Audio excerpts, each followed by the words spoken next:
Hey everyone, my name is Amara, and today I want to share a story that completely turned my life upside down.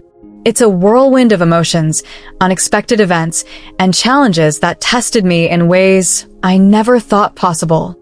Trust me, you'll want to stay until the very end to see how it unfolds. Before we dive in, don't forget to like this video and subscribe to the channel so you don't miss out on the rest of the series. Let's get started. It all began on a quiet afternoon. The house was still, the kind of stillness that makes you acutely aware of every little sound. I was cleaning out some old drawers in my bedroom, tackling a pile of things I hadn't touched in years. The sunlight filtered softly through the curtains, making everything feel calm and serene. As I reached for an old jewelry box, the faint creak of the front door startled me. My heart skipped a beat as I turned toward the sound. I wasn't expecting anyone. Eric, my husband, wasn't due home until late evening. I assumed it might be Olivia, my stepdaughter, but as I turned toward the doorway, I was surprised to see Ethan, Eric's 24-year-old son, standing there. "Hey," Ethan said casually, leaning against the doorframe. His dark hair was slightly tousled, and his sharp blue eyes sparkled with a mischievous glint. "Didn't think anyone would be home." I forced a smile, trying to mask my surprise. "You're home early," I said, keeping my tone light. "Yeah, finished my shift early," he replied, stepping inside the room. "What are you up to?" "Just sorting through some old stuff," I replied, gesturing toward the bed piled with random items. But my hands betrayed me. I was holding a small, brightly colored keepsake that wasn't easy to explain. Ethan's gaze landed on it, and I felt my cheeks flush with embarrassment. "Interesting find," he remarked with a teasing grin. "It's nothing," I stammered, quickly stuffing the object back into the drawer. "Just some old junk." His smirk widened as he tilted his head. "No need to be so defensive. Everyone's got their secrets." His words lingered in the air longer than they should have, and for a moment, I didn't know how to respond. The playful tone in his voice unsettled me. "Don't you have somewhere to be?" I asked, attempting to sound indifferent. He shrugged, letting out a small laugh. "Not really. Guess I'll leave you to your sorting." With one last lingering glance, he turned and walked out. As soon as he left, I let out a breath I hadn't realized I was holding. Something about the way he looked at me, the tone of his voice, it wasn't typical. It felt like something had shifted, a boundary quietly crossed without words. That was the moment everything began to change, though I couldn't have predicted how much. The lines that defined our relationships, the ones that kept everything in balance, were beginning to blur. And deep down, I had a feeling life as I knew it was about to unravel. The rest of the afternoon passed uneventfully, or at least that's how it seemed on the surface. But deep down, my thoughts kept drifting back to Ethan. There was something about the way he'd looked at me, his playful smirk, his casual tone, it unsettled me. It wasn't anything overt, but it lingered, leaving a strange tension I couldn't shake. By the time Eric came home, I had convinced myself that I was overthinking things. Eric greeted me with his usual tired smile, kissed me on the cheek, and settled into his recliner with the evening paper. He had no idea what had been running through my mind all day. Later that night, I was folding laundry in the living room when Ethan walked in. He had just taken a shower, his dark hair damp and messy, and was dressed in a faded t-shirt and sweatpants. He leaned against the doorway, watching me silently for a moment before speaking. "Need any help?" he asked, his tone light but his gaze steady. "No, I've got it," I replied, avoiding eye contact as I folded one of Eric's shirts. Ethan stepped into the room anyway, picking up a towel from the pile and folding it with a surprising amount of precision. "So, is this what you do to unwind?" he asked with a small grin. I couldn't help but laugh softly. "Not exactly. It's just something that needs to be done." He nodded, but his expression grew more serious. "It must be hard, managing everything around here." The comment caught me off guard. "What do you mean?" I asked, glancing at him. "I don't know," he said, shrugging. "It just seems like you do a lot. More than most people notice." I paused, unsure how to respond.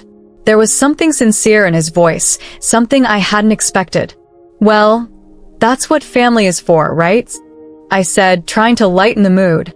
Yeah, he said quietly, his eyes meeting mine. But sometimes it feels like people take you for granted. The weight of his words hung in the air, and I didn't know what to say. Was he talking about Eric? About himself? Or was it just a general observation? Whatever the case, his comment struck a chord with me. Before I could respond, Eric called out from the kitchen, asking if I knew where his crossword puzzle book was. The moment broke, and I quickly excused myself, leaving Ethan alone with the laundry.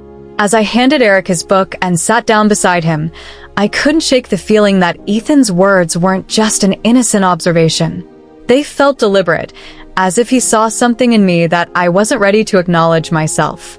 That night, as I lay in bed next to Eric, staring at the ceiling, I replayed the conversation in my mind.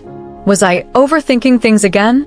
Or was there something deeper beneath Ethan's words and glances? I didn't know, but one thing was certain. The boundaries I had worked so hard to maintain were beginning to waver, and I wasn't sure how much longer I could hold them together.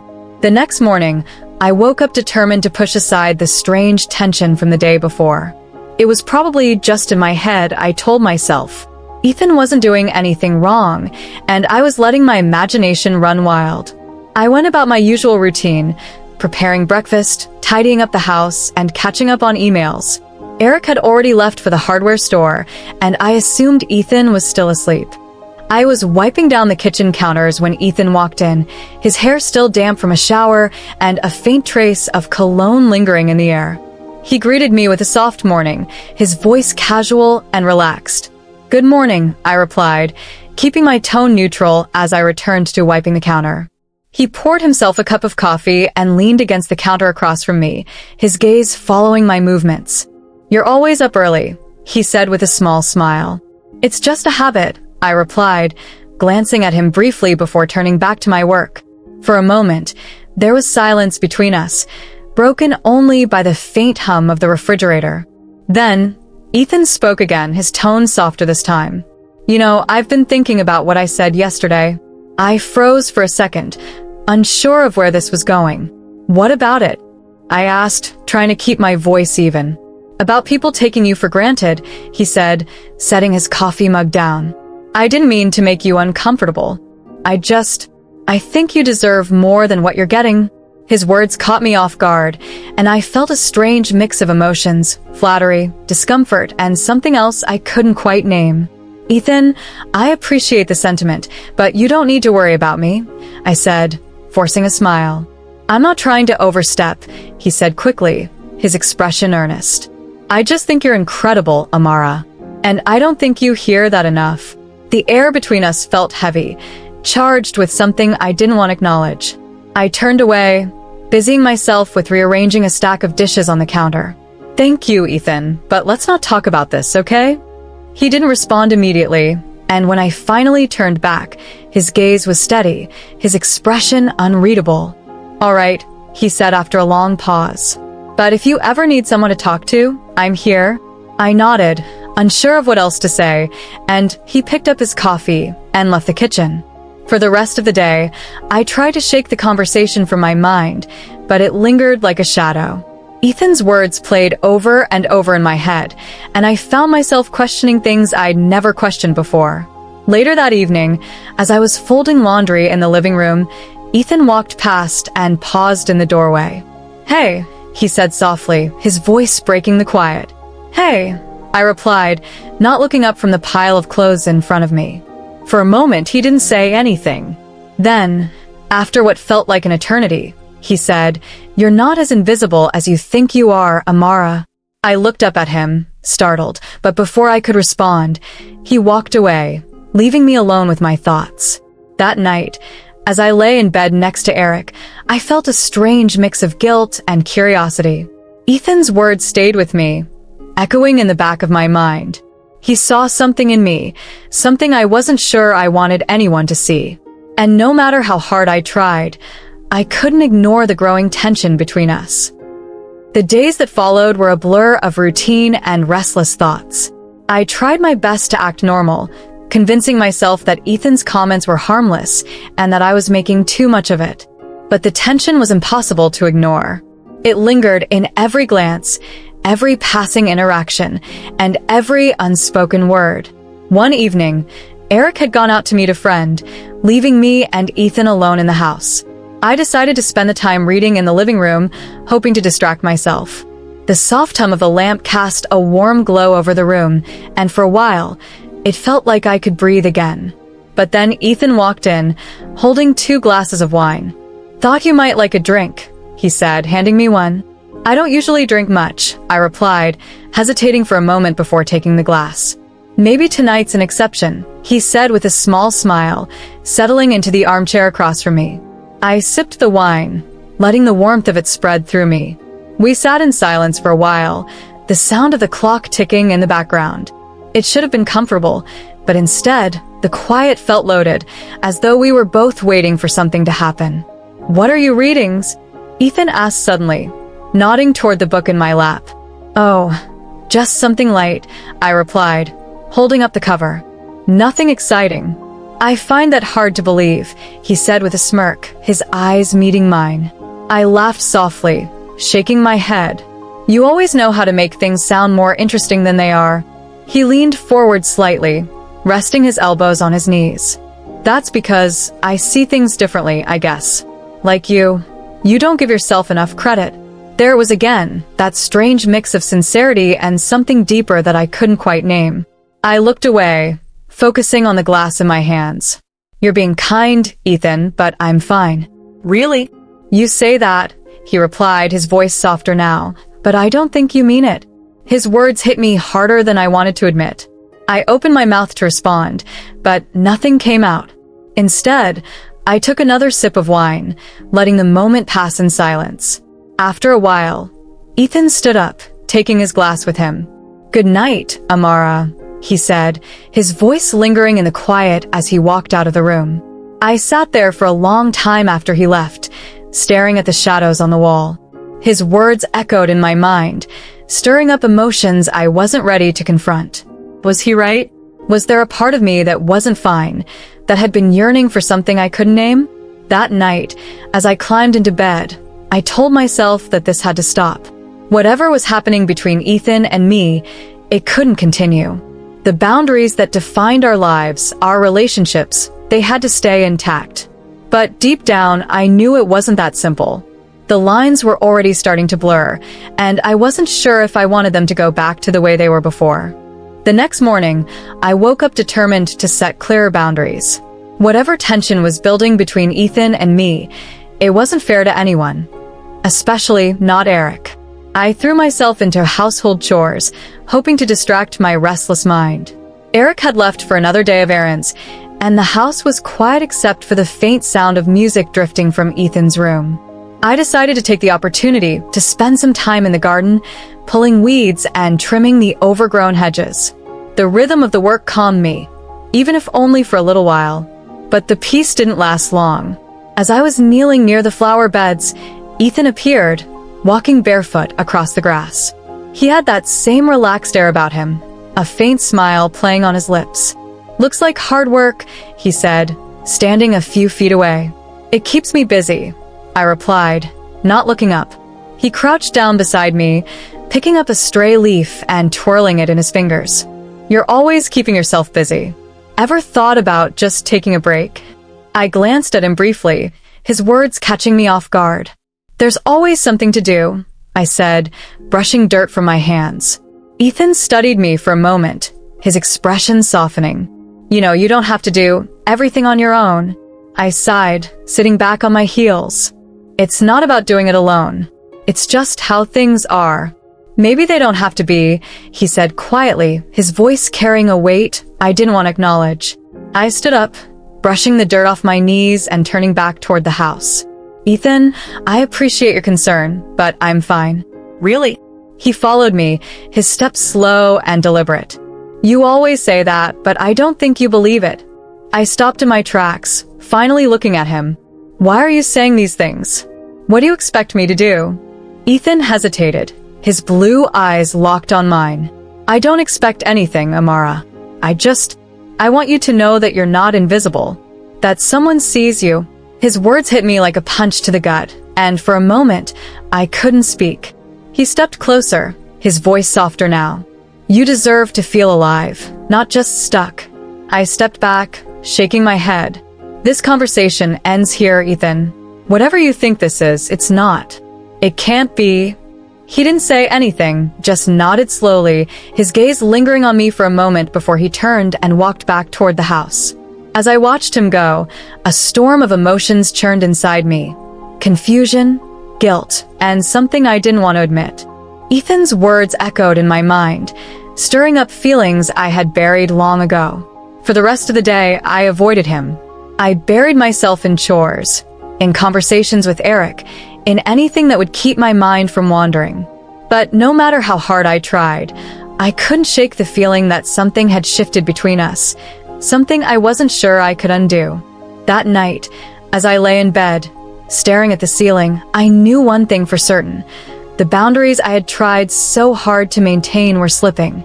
And no matter how much I told myself it was wrong, a part of me didn't want them to go back to the way they were before.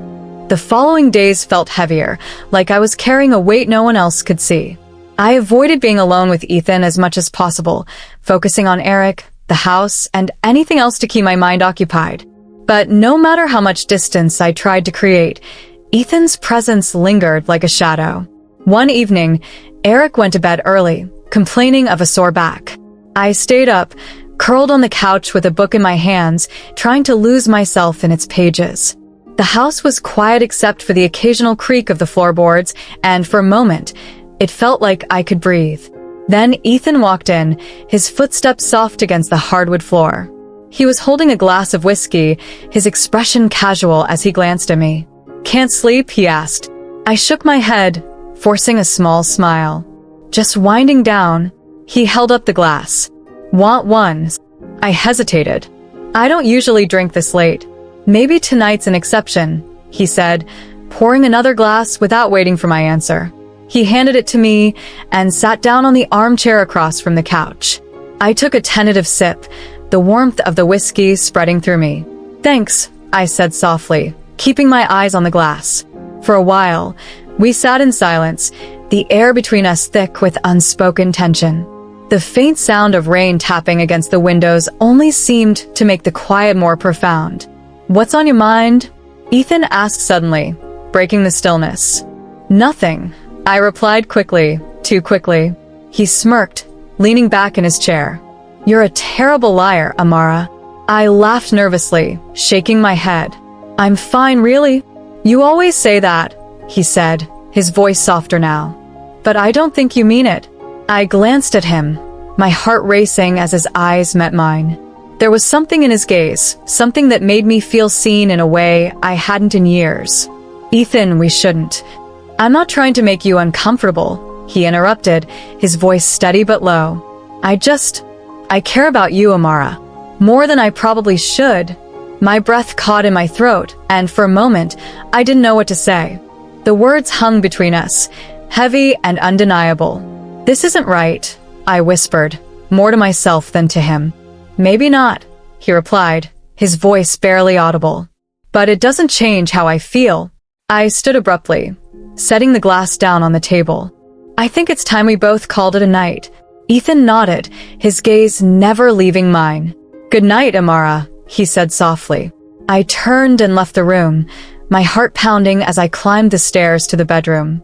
Eric was already fast asleep, his soft snores filling the quiet. I slipped under the covers, staring at the ceiling as a storm of emotions raged inside me. Ethan's words replayed in my mind over and over again. I wanted to ignore them, to pretend they didn't matter. But deep down, I knew they did. The lines I had worked so hard to draw were no longer just blurred. They were disappearing altogether. And no matter how much I tried to convince myself otherwise, a part of me didn't want to stop it. The next morning, I woke up with a sense of unease that lingered throughout the day. Ethan's words from the night before echoed in my mind, and no matter how hard I tried to push them away, they wouldn't leave me. Eric was in a particularly cheerful mood, humming to himself as he read the morning paper over breakfast. He asked me about plans for the day, completely unaware of the turmoil churning inside me. Ethan came in shortly after, his hair slightly messy and a relaxed smile on his face. "Morning," he said casually, grabbing a cup of coffee. "Good morning," Eric replied, not looking up from his paper. I mumbled a greeting, avoiding eye contact as I focused on the dishes in front of me. But I could feel Ethan's gaze lingering, the weight of it making my hands tremble slightly. The rest of the morning was a blur. I busied myself with errands, hoping to clear my head. But when I returned home, Ethan was sitting on the porch steps, staring out at the yard. He looked lost in thought, his usually confident demeanor replaced by something quieter, more vulnerable. "Hey," I said softly as I approached, careful to keep some distance between us. He looked up, a small smile tugging at the corners of his lips. "Hey, everything okay?" I asked, sitting down on the steps but keeping a respectable distance. He shrugged, his gaze returning to the yard. "Just thinking about everything, I guess." "What kind of everything?" I asked, curious despite myself. Ethan hesitated, his hands fidgeting with a loose thread on his jeans. "Life, I suppose. Where I'm going, what I'm doing. Whether I'm making the right choices." "You're young, Ethan," I said, trying to sound reassuring. "You have plenty of time to figure things out." He looked at me then, his blue eyes piercing. "What about you? Do you ever feel like you're stuck? Like you're meant for something different?" The question caught me off guard, hitting closer to home than I cared to admit. I hesitated, unsure of how to respond. "I think everyone feels that way sometimes," I said finally, my voice quieter than I intended. Ethan nodded, but his expression remained serious. "It's just, I feel like I don't fit here. Like I'm supposed to be somewhere else doing something else. But I don't know what that is." I softened at his words, feeling a pang of sympathy for him. "You'll figure it out," I said, placing a comforting hand on his shoulder. For a moment, his hand covered mine, the intimacy of the gesture making my heart race. I quickly pulled away, standing up and brushing off my jeans. "I should get back inside. Dinner won't make itself." Ethan didn't try to stop me. He just nodded, his gaze lingering on me as I walked back into the house. That evening, as we all sat around the dinner table, the tension between Ethan and me felt almost unbearable. Every time his hand brushed mine as we passed a dish or a drink, it felt deliberate. Every time I caught him watching me, I quickly looked away, my pulse quickening. Eric, as usual, was oblivious, chatting away about his plans for the weekend. But I couldn't focus.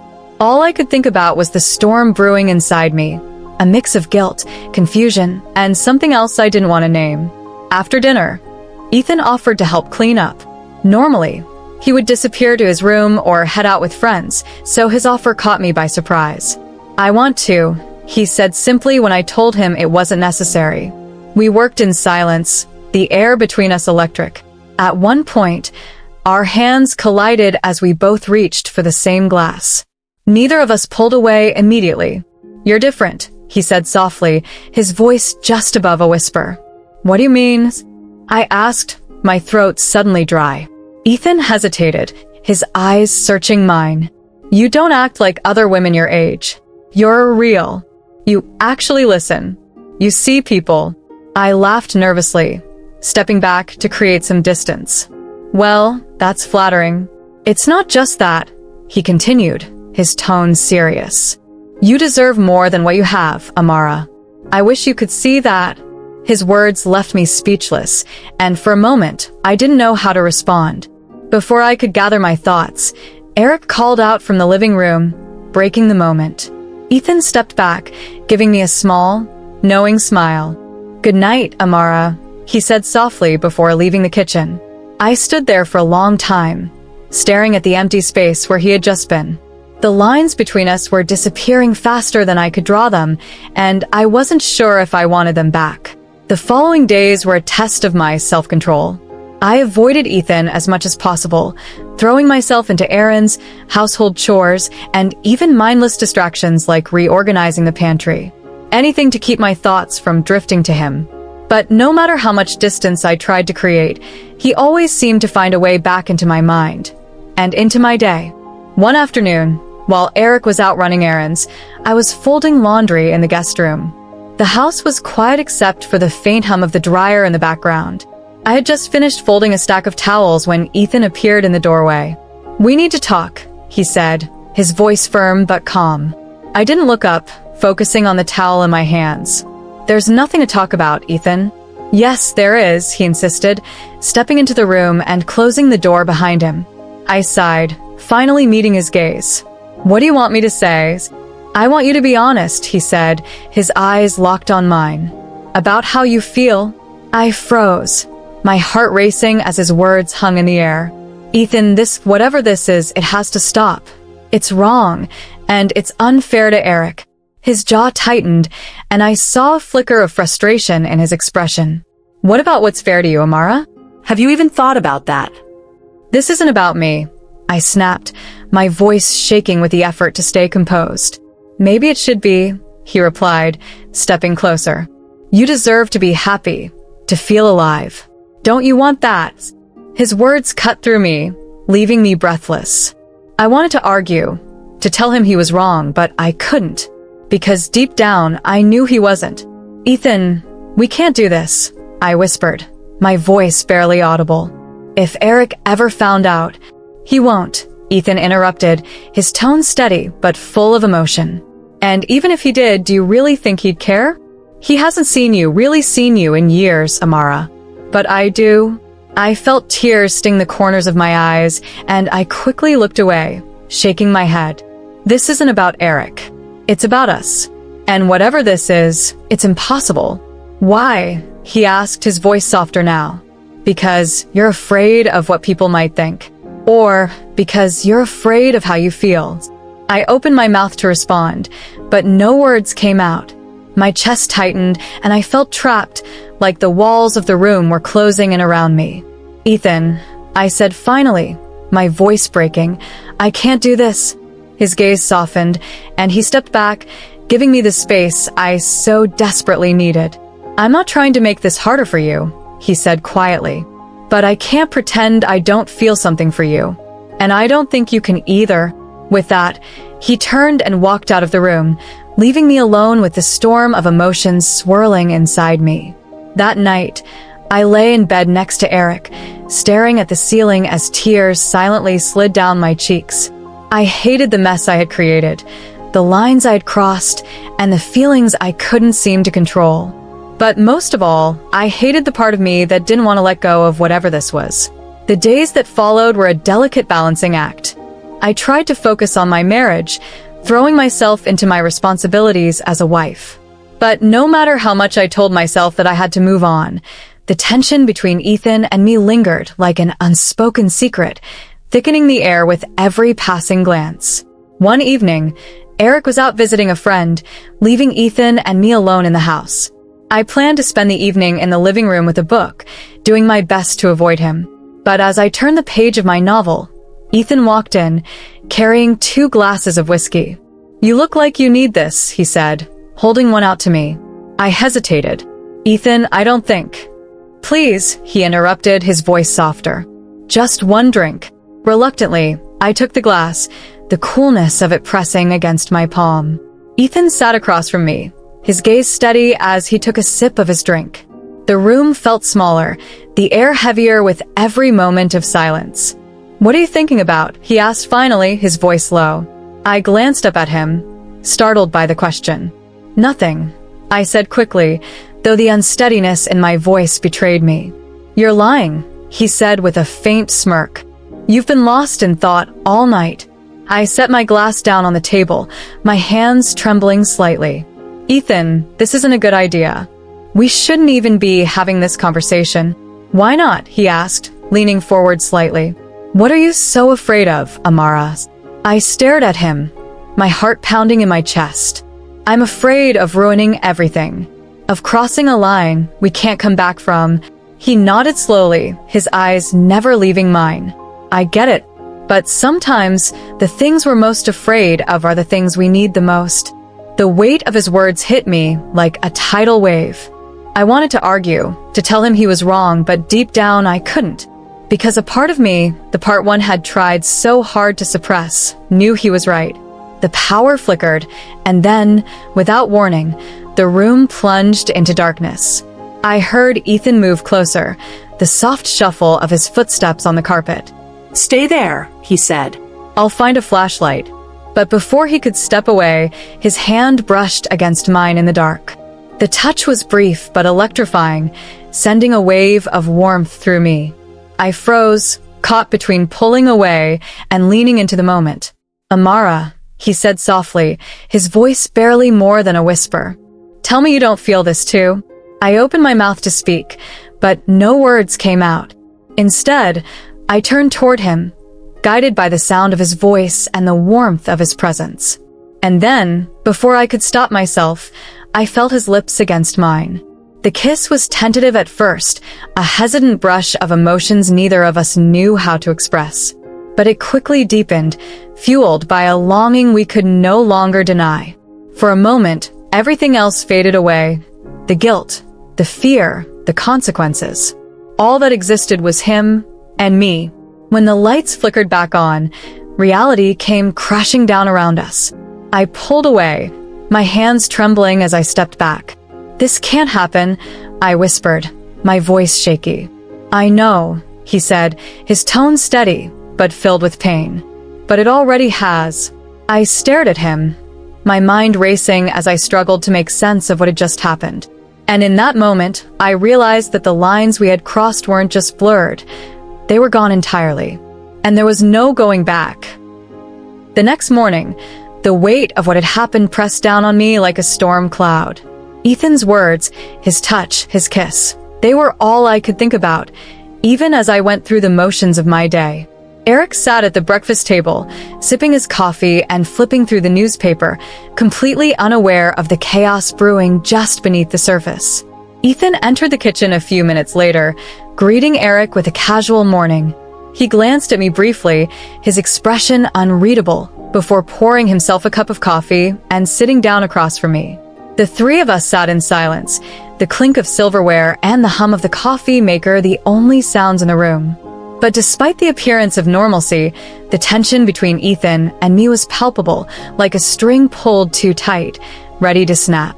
After breakfast, Ethan offered to help with the dishes. "I've got it," I said quickly, but he didn't leave.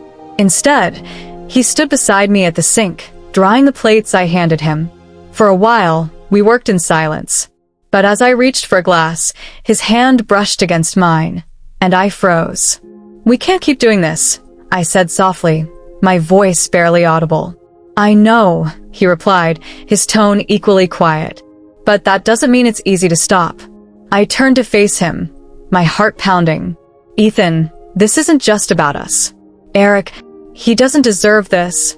"And what about you?" he asked, his eyes searching mine. "Do you deserve to keep pretending you're happy when you're not?" His words stung, cutting through the layers of guilt and fear I had been hiding behind. But before I could respond, Eric called out from the living room, asking for help with something. The moment shattered, and Ethan stepped back, giving me space. The rest of the day passed in a blur, but I couldn't shake the feeling that everything was on the verge of unraveling. That evening, as I sat alone in the living room, Sarah, our neighbor, stopped by unexpectedly. "You've been awfully distracted lately," she said casually, her sharp eyes studying me. "I've just been busy," I replied, forcing a smile. She leaned in slightly, lowering her voice. "Does Eric know?" Her question caught me off guard, and my stomach dropped. "Know what?" I asked, trying to keep my voice steady. Sarah shrugged, her expression unreadable. "Secrets have a way of coming out, Amara. Be careful." After she left, I sat frozen on the couch, her words echoing in my mind. Did she know? Had she seen something? The thought made my chest tighten with panic. That night, as I lay in bed, I knew something had to change. This couldn't go on. The lines we had crossed had led us down a path I couldn't escape, and the risk of losing everything was too great. The next morning, I found Ethan in the garden, sitting on the porch steps. He looked up as I approached, his expression calm but serious. "We need to talk," I said, my voice firm. He nodded, his eyes never leaving mine. "I know. Whatever this is, it has to end," I said, my throat tightening. We can't keep doing this. Ethan hesitated, then nodded again. I don't want to hurt you, Amara. But I can't pretend I don't care about you. I know, I whispered, tears stinging my eyes. But we have to let this go, for everyone's sake. Later that evening, Ethan packed his things. Eric didn't question it, assuming Ethan had found a new place to stay. As I watched him drive away, a mix of relief and sadness washed over me. A week later, a letter arrived in the mail. It was from Ethan. Amara, I know things are complicated, and I don't expect this to change overnight. But I need you to know that what I feel for you is real. This isn't over, and I'll be waiting for however long it takes. Always, Ethan. I read the letter 3 times before tucking it into the back of my dresser drawer. A part of me wanted to tear it up, to burn it, to pretend it never existed. But another part of me, the part one wasn't ready to face, held on to his words, clinging to them like a lifeline. Because deep down, I knew Ethan was right. This wasn't over. Not by a long shot.